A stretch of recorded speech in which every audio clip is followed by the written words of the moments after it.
Sì, 54 all'ora, cioè capisci che se questi erano 54 all'ora e con questa bicicletta, io con la mia faccio il doppio.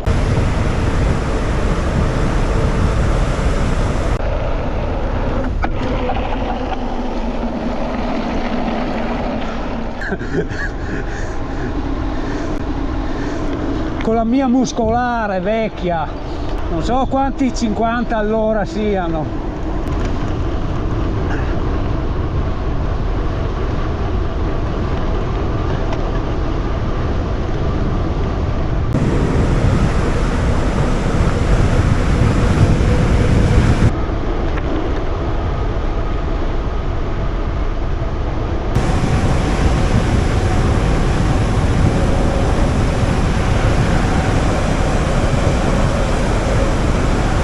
Stiamo provando questa e-mountain bike che mi è stata data in affitto, diciamo. Quelle d'affitto sono quasi sempre delle Atala, ma lo scopo non è collaudare la bici. Dovevo fare l'evento di oggi che però è già finito. Diciamo che la proviamo, ma io non è che mi fido tanto.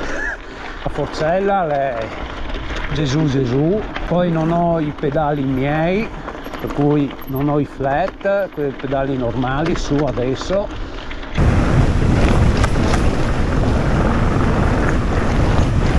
Devo stare attento a riportargliela integra.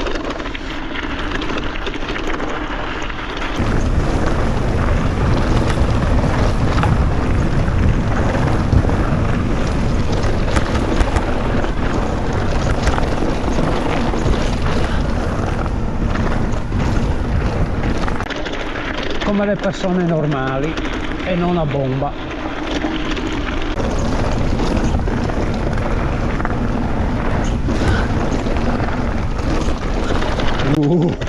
Certo che con la mia si sente la differenza. Mamma mia.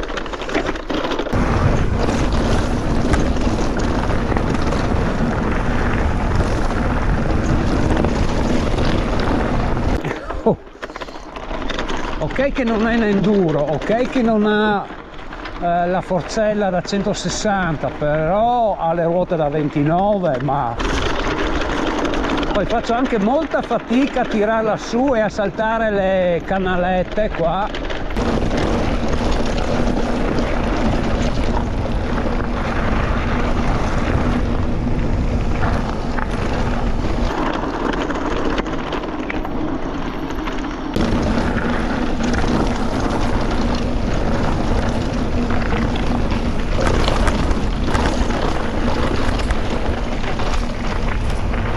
Specialmente il posteriore mi risulta difficile da sollevare, il davanti ancora mi viene su, ma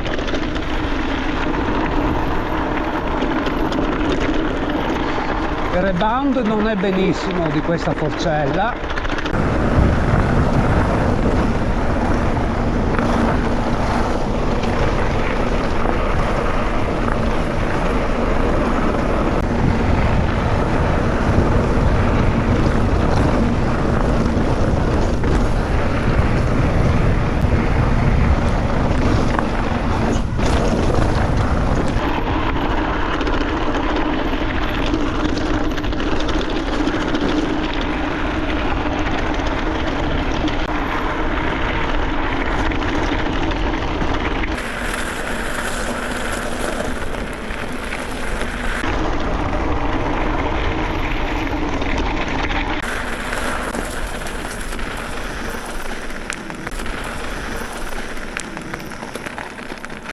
Queste forcelle sono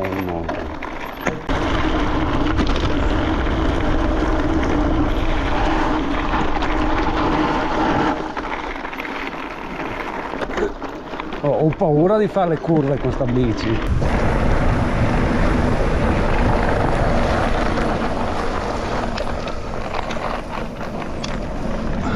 Perché mi sembra di essere fermo e con la mia invece raggiungo velocità notevoli rispetto a quelle che vedo segnate qua.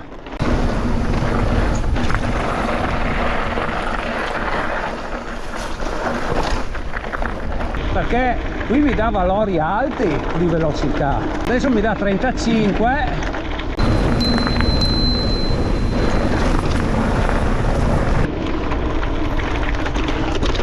Qui sto andando a un terzo della velocità mia abituale.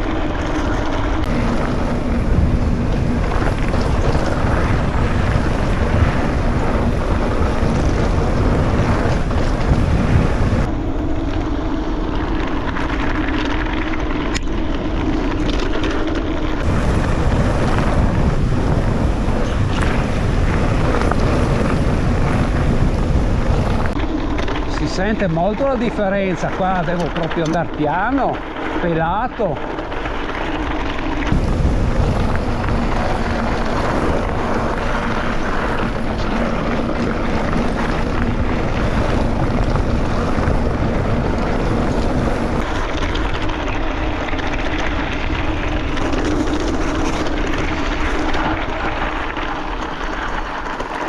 Mi tocca proprio andare piano.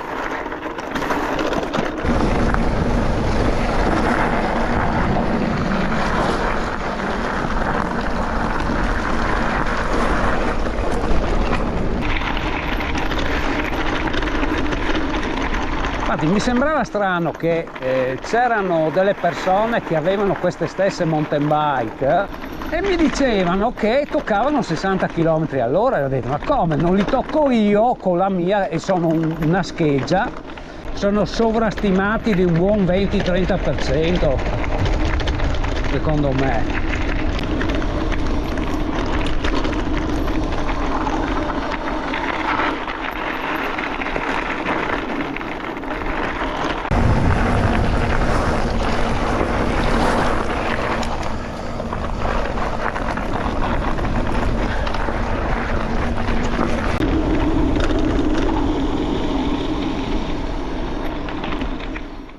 Mi sembra che la forcella sia della stessa marca della sella e questo spiega molto, perché ho avuto seri problemi con sta sella. Si vede anche dalla forma, questa bombatura è molto elevata e dà parecchi problemi alla parte dell'osso del bacino. Ho fatto tutta la Venezia delle Nevi con dei dolori lancinanti.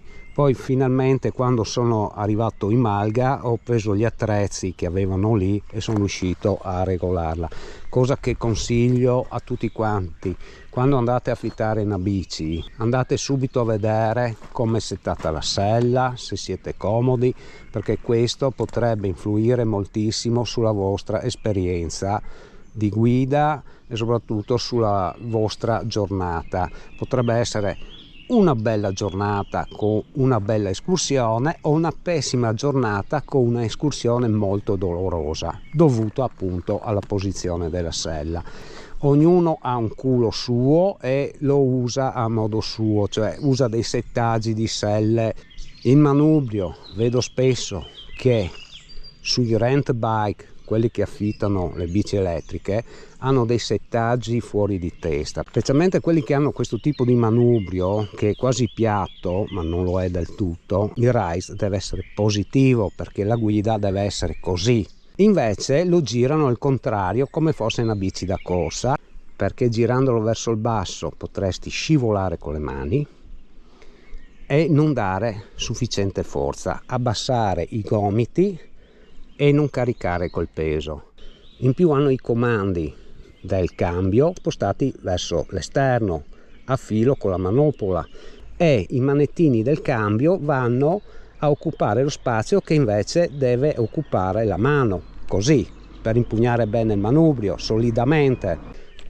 Poche dita che impugnano la manopola e qua perdi il controllo, scivoli, oltre ad avere il manubrio girato al contrario e vai giù con le mani, in più hai neanche metà manopola disponibile per fare presa. Queste vanno spostate di qua, queste non devono intrigare lo spazio della mano, non ci devi andare a sbattere col pollice. Le ho spostate di 2 centimetri e ancora questa qua mi intriga di 1 centimetro, mi va a dare fastidio. Così anche le leve dei freni. Quando affittate una bici controllate che il manubrio sia nella corretta posizione, cioè inclinato verso l'alto. le leve dei freni siano nella giusta inclinazione, così nella vostra posizione di guida le leve del freno siano un po' più all'interno, in modo da poterle prendere comodamente e che non vadano a schiacciare le dita, capito? Perché vedi questa che ormai ha un po' le pastiglie finite, per cui la leva si chiude tanto, questo non deve succedere. Poi per la batteria, ok, sono riuscito a fare circa 1250 metri di dislivello per 13-14 km, arrivando con sole 2 tacche da carica piena. Non so neanche quanto ha di potenza, l'ho affittata, ma cui non conosco quasi nessun dato tecnico, ma presumo che sia una batteria da 500-600 watt all'incirca. Ma ha fatto bene il suo mestiere, mi ha portato su fino in Malga, poi là ho ricaricato la batteria. Una cosa molto scomoda nella pedalata, perché appena tu smetti di pedalare il motore frena. Dunque quando sei sullo sconnesso in salita e devi fermarti con le gambe per alzarti un po' e assorbire i colpi, ci mette tanto a rispondere, dunque hai un momento in cui fai molta fatica e dopo ti parte di colpo la pedalata assistita. È molto fastidioso soprattutto nello sconnesso in salita, perché nel momento in cui tu fermi la pedalata per sorreggerti sulle gambe e assorbire il colpo, lui ti frena immediatamente, c'è un freno motore vero e proprio, e quando riparti fai fatica e poi ti parte di colpo. È qualcosa di allucinante. Nonostante la potenza del motore, ho fatto molta fatica a pedalare proprio per questi motivi. Si ferma troppo velocemente, ha un freno motore troppo importante che ti blocca nelle manovre in cui avresti bisogno invece di slancio, che la bici continui a scorrere, come anche con le muscolari. Con le muscolari, anche se smetti di pedalare, questa continua ad avere una certa andatura, invece queste qua ti frenano di colpo.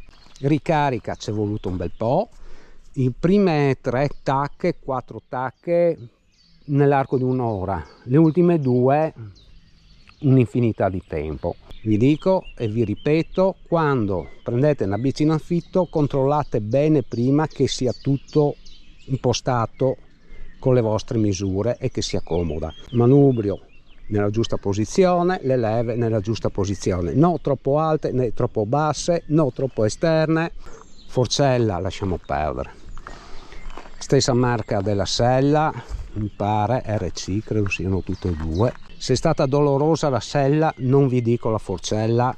I freni abbastanza bene, nonostante non siano di grande qualità e solo a un pistone. Sono i Clarks, hanno funzionato bene, hanno funzionato meglio dei Shimano.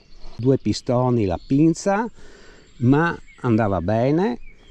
Forse le pastiglie, quelle un po' più maggiorate, non come quelle della serie MT 200 Shimano, ma tipo la serie SLX 6000 Shimano a 2 pistoni, che hanno le pastiglie un po' più larghe. Non conosco bene il modello del freno, mi pare che siano come quelle appunto della versione 6000 Shimano. Devo dire che nonostante tutto preferisco la mia muscolare, che in discesa va 3 volte più veloce di questa qua. In salita è un altro discorso. Buon ragazzi, ci vediamo alla prossima e che Dio vi assista, o anzi che assista a me a questo punto. GoPro resta acquisizione.